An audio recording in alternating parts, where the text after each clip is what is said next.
আমি দলকে ভালোবাসি বিদায় আমি এই জন্য এখানে আসছি তারেক রহমানকে দেখার জন্য। এবং বিগত খালেদা জিয়া অসুস্থকালীন কারাগারে যখন বন্দী ছিল তখনও আমি রাজপথে ছিলাম। প্রায় 18 বছরের মতো আমি খালেদা জিয়া আন্দোলনের জন্য সংগ্রাম করেছি। আমি আহত হয়েছি এবং 28 তারিখেও আহত হয়েছি, জুলাই অভ্যর্থনেও আহত হয়েছি। আমি তারপরও দলকে ভালোবাসি এবং খালেদা জিয়াকে ভালোবাসি, জনাব তারেক রহমান সাহেবকেও অনেক ভালোবাসি। এই জন্য আমরা সারা রাত্র জেগে তারেক রহমান সাহেবের জন্য অপেক্ষা করছি। নজরটাকে দেখবো, আর কিছুই চাওয়া পাওয়ার নাই। এটা আমার জন্য সৌভাগ্যজনক হবে, একবারের জন্য তার সাথে আমরা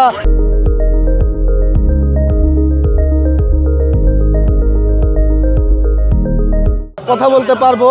এটা আমার জন্য অনেক অনেক পাওয়া। ছোটবেলা থেকেই বিএনপিকে ভালোবাসি। আমাদের পরিবারের সবাই জিয়া রহমানের ভক্ত। আমার বাবাও জিয়া রহমানের ভক্ত ছিলেন। আমার বাবা মারা গেছে করোনার সময়। তারপরে আমি প্রায় 18 বছর এই মোহাম্মদপুর থানা শ্রমিক দলের সাথে আছি, জনাব রুবেল হাওলাদারের নেতৃত্বে। আমি মোহাম্মদপুর থানা শ্রমিক দলের পক্ষ থেকে এসেছি। আমার এক পা নাই দেখে কি হয়েছে, আমি গণতন্ত্রকে ভালোবাসি এবং তারেক রহমানকেও ভালোবাসি এবং দলের চেয়ারপারসন বেগম খালেদা জিয়াকে অনেক ভালোবাসি।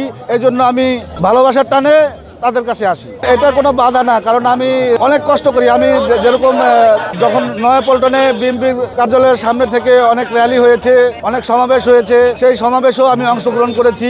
দেশনেত্রী বেগম খালেদা জিয়ার মুক্তির দাবিতে অনেক আন্দোলন সংগ্রামে আমি দলের পাশে ছিলাম।